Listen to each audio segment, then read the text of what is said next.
apple, B for ball. Mummy ఆకలి వేస్తుంది, అన్నం పెట్టు. ఉండు, స్నానం చేసి వచ్చి పెడతాను.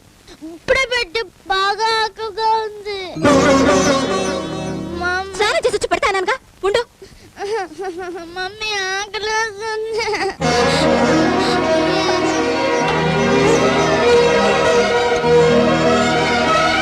ఏంటమ్మా, ఆకలిస్తుందా? ఇదిగో తిను, నేను పెడతాను. ఏది ఆను, తినుమ్మా, బాగా తిను, నేను పెడతానుగా. తినుమ్మా, బాగా తిను. ఇంక చాలు, ఇంకో 2 ముద్దలు తినుమా.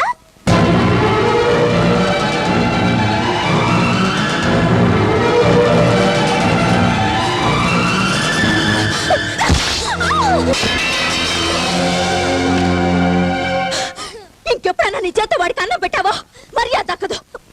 బాబు ఆకలిస్తుందంటే వాడు ఆకలి సంగతి పని మనిషి నీకు తెలుసా?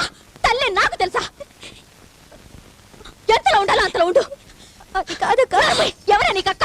ఈ రోజు నన్ను అక్క అని, రేపు ఆయన బావ అని, ఎల్లుండి వాడితే అమ్మ అని పిలిపించుకోవాలనా? చనిపించాను కదా అని చంకనెక్కు.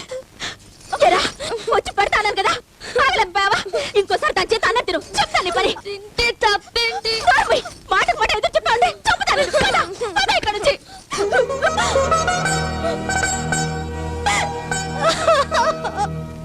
బాగుంది, చాలా బాగుంది. కన్న కొడుక్కి అన్నం పెట్టలేని కన్న తల్లి, అది కళ్ళారా చూస్తూ నోరెత్తలేని కన్న తండ్రి. కానీ రే, నిన్ను కన్న పాపానికి నేను కంట తలి పెట్టకుండా ఉండలేకపోతున్నాను రా.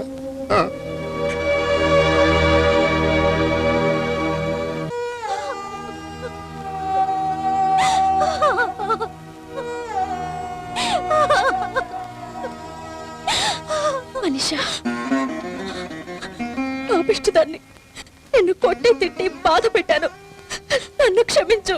అయ్యో, ఏమిటమ్మది? నాకున్నది ఒకే బిడ్డ. పేగు బంధంతో పుట్టకపోయినా ప్రేమ బంధంతో వాడిని పెంచుతున్నాను. బిడ్డను పోగొట్టుకున్న నువ్వు వాడినెక్కడ నీ బిడ్డగా చూసుకుంటావో, వాడు నాకెక్కడ దూరం అయిపోతాడనని భయపడి నిన్ను కొట్టాను. నీ స్థానంలో నేనున్నా అలాగే ప్రవర్తించేదాన్ని. బాధపడకండి. నిన్ను కొట్టానన్నా ఈ అక్క నండి అంటున్నావు? లేదక్క, నేనెప్పుడు నీ చెల్లెల్ని, బాబు ఎప్పుడు నీ బిడ్డే.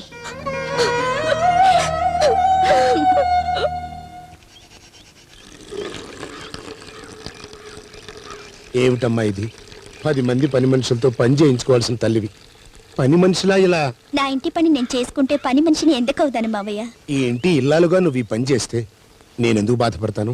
నేను చేస్తున్నది పరాయి వాళ్ళకేం కాదుగా, నా భర్త కోసం, నా కొడుకు కోసం, నా అక్క కోసం, మీ కోసం. ఏ ఇల్లాలైనా ఈ అదృష్టాన్ని మించి ఏం కోరుకుంటుంది? ఇది అదృష్టం కాదమ్మా, నీ మొగుడు నీకు ఇచ్చిన శాపం. మొలతాళ్ళని వెధవ కాబట్టి మహారాణిలా బతకాల్సిన నిన్ను. మావయ్య, ఆయన్నే అనకండి, పాపం ఆయన మాత్రం ఏం చేస్తారు? ఏం చెయ్యట్లేదనే కదమ్మా నా బాధ. అయ్యో అదేంటి మావయ్య? కనీసం ఈ రకంగానే నీకు సాయం చేయనియమ్మా. త్వరలోనే నీకు మంచి రోజులు వచ్చేట్టుగా చేస్తా. ఇక మీదట ఈ ఇంట్లో నీకు ఏ కష్టం రాకుండా చూసుకుంటాను, నీకు తోడుగా అండగా ఉంటాను. ఇక నుంచి ఈ ఇంట్లో నీకు ఏ ఇబ్బంది కలిగినా మొహమాట పడకుండా నాతో చెప్పు. చూడండి, మీ నాన్నగారు ఏం చేస్తున్నారు? ఆడుతూ పాడుతూ పని చేస్తుంటే అలుపు సొలుపేమున్నది.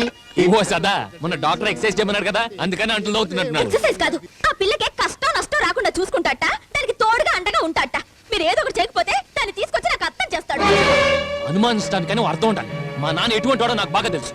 ఇంకెప్పుడు ఇలాంటి పిచ్చి పిచ్చి ఆలోచన చేయకు.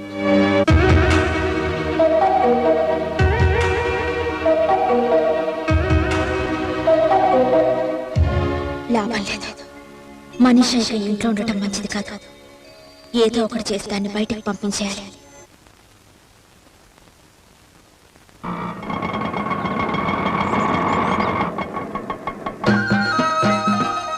ఈ గోర్ఖాలంతా ఎవర్రా గుంపుగా వచ్చారు? మన మనీషా చుట్టాలా? నాకు తెలిసి మనిషి చుట్టాలు ఎవరు లేరే, ఏదైనా తందా కోసం వచ్చారేమో. ఓయ్ ఓయ్ ఓయ్ ఓయ్, డైరెక్ట్ గా వచ్చేస్తున్నారు. ఎవరు మీరు? मेरा नाम रतन सिंह है, इनकम टैक्स। मेरा नाम राम सेंट्रल एक्सेस है। मेरा नाम लखन कस्टम्स है। मेरा नाम बिंदु सेल्स टैक्स। ఓరి నాయనో, మా శ్రీరామ్ గారు హవాలా కుంభకోణంలాగా ఏదో గోల్మాల్ చేసి ఉంటాడు. వీడి ఫ్యామిలీతో సహా రైడింగ్ వచ్చారు. రైడింగ్ కు మేమెందుకు వస్తాం సార్, మా ఆఫీసర్స్ వస్తారు. అంటే మీరంతా ఆఫీసర్లు కదా? కాదు ఆఫీసుల ముందు నుంచునే గూర్ఖాలం. మీ అబ్బా గోర్ఖలా, మరి ఎంత బిల్డప్ ఇచ్చారు ఎందుకు? ఇంతకీ తమరు ఎందుకు వచ్చారు బాబు? చందాలకే? కాదు సాబ్, పెళ్లి చూపులకు వచ్చాం. పెళ్లి చూపులకా? అవును మావయ్య, మన ఇంట్లో పెళ్లి చూపులేంటమ్మా? ఎవరున్నారు? మనీషాకి. మన మనీషాక? మన మనీషాకి కాదు, మన ఇంటి పని మనిషి మనీషాకి. మీరండి, రండి, కూర్చోండి. ఒక్క నిమిషం, ఇప్పుడు వచ్చేస్తాను. ఏమిటో ఇదంతా? ఏంటంటారేంటండి, కథ క్లైమాక్స్ కి వచ్చింది, మనందరం బొక్కలో పడతాం. శ్రీరామ్ గారు ఎక్కడ? హలో, ఒరే శ్రీరామ్, మనం కొంపంటుకుందిరా. అయితే ఫైర్ ఇంజిన్ ఫోన్ చేయకుండా ఇక్కడికి చేసావు? వెంటనే 101 ఫోన్ చేసి చెప్పు. రే చవటా, కొంపంటుకుంది నిప్పుతో కాదురా, పెళ్లితో. ఇక్కడ పెళ్లి చూపులు జరిగిపోతున్నాయి. నాన్న, ఈ వయసులో నీకు ఇప్పుడు పెళ్లి చూపులేంటి? పెళ్లి చూపులు నాకు కాదురా దద్దమ్మ, నీ రెండో పెళ్ళానికి. ఏంటి? మనీషాకి పెళ్లి చూపులా? ఇదేంటి ఇంకా ఇలాగే ఉన్నావు? త్వరగా రెడీ అవ్వు, వాళ్ళు వచ్చేసారు. దేనికక్క? చెప్తానుగా. అసలు విషయం మర్చిపోయాను. ఆ తాళి తీసి అక్క, కావాలంటే మళ్ళీ వచ్చి వేసుకుంటూ గాని తీసేయి. వద్దు, నేను తీయను, నేను తీయను. సరే, ఇష్టం లేకపోతే కనబడకుండా బయట కప్పుకుందు గాని ముందు రెడీ అవ్వు. తిరుగు. కూర్చో. ఈ అమ్మాయి నేను చెప్పిన మనీషా. అచ్చా బేటా దేక్. నువ్వు కూడా చూడు, పెళ్లి కొడుకుని. పెళ్లి కొడుకా? పెళ్లి కొడుకు ఏమిటక్క? నీకు మళ్ళీ పెళ్లి చేస్తున్నా. భయపడకు, నీ గురించి వీళ్ళందరికీ ముందే చెప్పా. రెండో పెళ్ళైనా పర్లేదనా? వద్దు, నాకే పెళ్లి వద్దు. మనీషా, ఒక్క నిమిషం. మనీషా, ఏమిటిది? నేనెంతో కష్టపడి సంబంధం తీసుకొస్తే నువ్వు. అక్క, నాకు పెళ్ళైంది, భర్త ఉన్నాడు. ఏడి, ఎక్కడున్నాడు? వచ్చావా? అడిగో ఆ సెంటర్ లో పడే నీ రెండో పెళ్ళానికి రెండో పెళ్లి కొడుకు. బయట పోండి. Get out, all of you out. వెళ్ళండి వెళ్ళండి వెళ్ళండి వెళ్ళండి. తిప్పుకుంటా వచ్చారు మందలు మందలు అండ సంతర్పణలాగా. చూడు, ఈ పెళ్లి వల్ల నీకు తోడు నీడ ఏర్పడతాయి. నా మాట విను, కాదనకుండా పెళ్లి కొప్పుకో. వద్దక్క, నేను మరో పెళ్లి చేసుకోను. ఏ రోగం? 3 ముళ్ళు వేసిన భర్త ఉండగా మరో 3 ముళ్ళు వేయించడం తప్పమ్మా. ఎందుకు తప్పు? ఆ మొగుడనేవాడు ఉన్నాడో లేదో తెలీదు, వస్తాడో రాడో తెలీదు. తన గురించి, తన బ్రతుకు గురించి ఆలోచించకుండా పారిపోయిన వాడి కోసం జీవితాంతం ఎదురు చూస్తూ ఒంటరి బ్రతుకు బ్రతకాలా? ఏమండి, దానికి మీరైనా చెప్పి పెళ్లి కొప్పించండి. అలాగే మనీషా, ఈ పెళ్లి చేసుకో.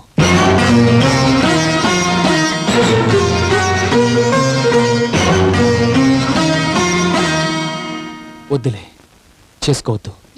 ఎందుకు చేసుకోవద్దు? ఒకసారి పెళ్ళైన పిల్లకి రెండోసారి పెళ్ళంటే తప్ప. భార్య చేస్తే మగాడు రెండో రోజు రెండో పెళ్లి చేసుకుంటున్నాడు. తనెందుకు చేసుకోకూడదు? దాన్ని కట్టుకున్నవాడు బతికే ఉన్నాడు కాబట్టి. అలాంటి వాడు బతుకున్న ఒకటే, చచ్చిన ఒకటే. అక్క, అంత మాట అనుకు. ఆయన దేవుడు. ఏడా దేవుడు? ప్రత్యక్షమవుడే. అవుతాడులే, అయినా తనకి లేని బాధ నీకెందుకు? తను ఒంటరిగా ఇంట్లో ఉంటే నాకు బాధగానే ఉంటుంది. మనీషాకి పెళ్లి జరగాలి, అత్తారింటికి వెళ్ళాలి. తను ఎక్కడికి వెళ్ళదు, ఇక్కడే ఉంటుంది.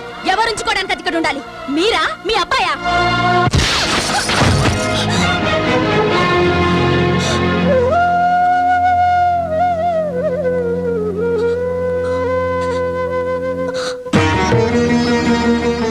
ఇంతవరకు నా మొగుడు నన్నెప్పుడు ఒక్క మాట లేదు, ఒక్క తిట్టలేదు.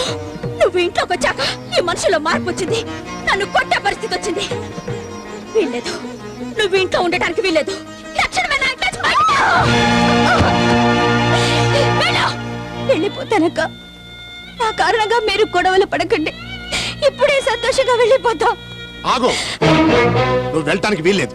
ఎందుకు వీల్లేదు చెప్పండి. మీ మనసులో ఏ దురుద్దేశం లేకపోతే, తనతో ఏ సంబంధం ఉండకపోతే దానికి పెళ్లి ఎందుకు వద్దంటున్నారు? దాన్ని బయటకి ఎందుకు పంపనంటున్నారో చెప్పండి. ఈ ఇంట్లో ఉండటానికి నీకెంత హక్కు ఉందో తనకి అంత హక్కు ఉంది. పని మనిషికి నాతో సమానమైన హక్క. మనీషా పని మనిషి కాదు, నేను తాళి కట్టిన భార్య. నీ కొడుగ్గా పెరుగుతున్న బాబుకి కన్న తల్లి. నీలాగే మనీషా కూడా ఈ ఇంటి కోడలు.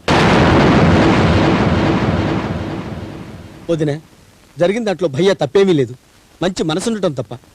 అసలు నేపాల్లో ఏం జరిగిందంటే,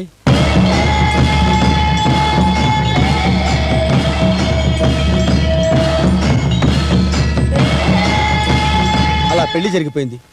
అందరికీ న్యాయం చేయాలని తను అన్యాయం అయిపోయాడు. అందరి బాధలు తనే దిగమింగాడు. వాడు బాధపడుతుంటే ధృతరాష్ట్రులాగా చూస్తూ ఊరుకున్నానే తప్ప నోరు విప్పి చెప్పలేకపోయాను. మీ కొడుకుని సమర్థించకండి. మీ భార్య చనిపోతే మీరు ఇంకో పెళ్లి చేసుకోలేదు. కానీ నా భర్త నేను బ్రతుకుండగానే దాన్ని కట్టుకున్నాడు. ఎందుకు? నా దగ్గర ఏం తక్కువైందని.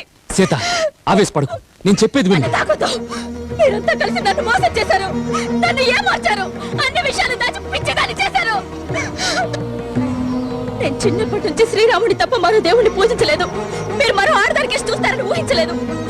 ఇంతకాలం మీరు శ్రీరామచంద్రుడని ఏకపత్ని వ్రతుడని మురిసిపోయాను.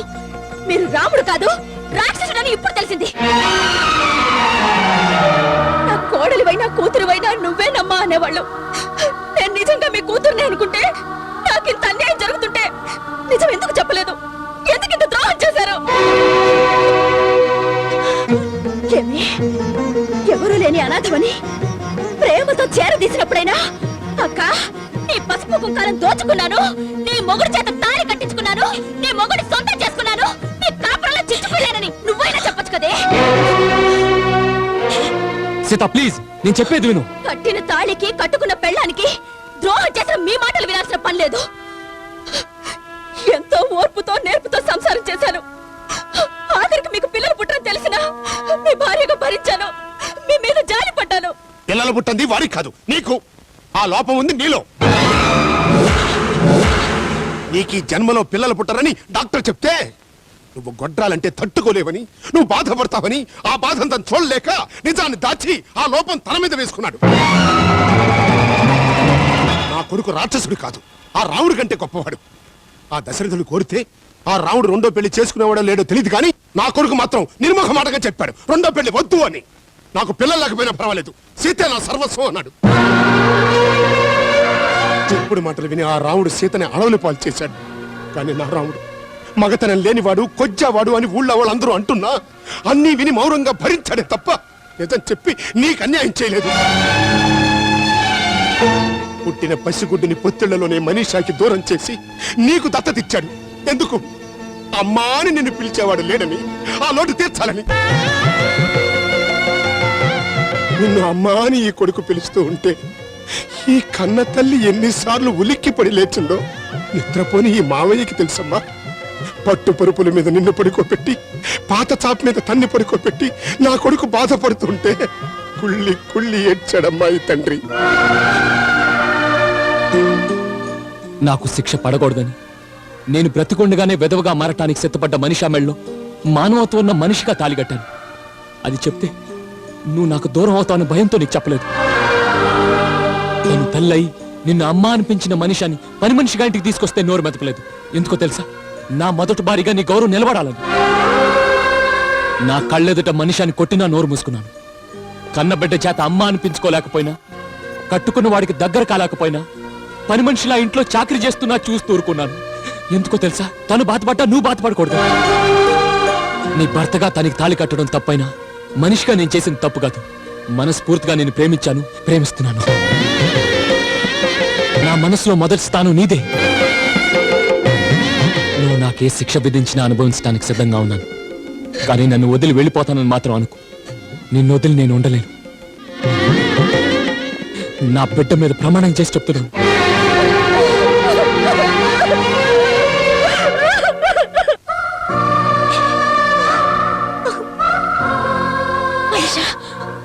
ఎక్కడికి వెళ్ళిపోతున్నా? సీతారాము లాంటి మీ మధ్య నేను ఉండకూడదు. నన్ను వెళ్ళనివ్వక. నువ్వెవరో తెలియనప్పుడే నేను ఇక్కడికి తీసుకొచ్చాను. రాముడికి సీత ఒక్కతే ఉండాలి. నేను కూడా ఉండడానికి చట్టం, ధర్మం, లోకం ఒప్పుకోదు. నాకు చెల్లిగా, బాబుకు తల్లిగా ఈ ఇంట్లో ఉండు. అమ్మా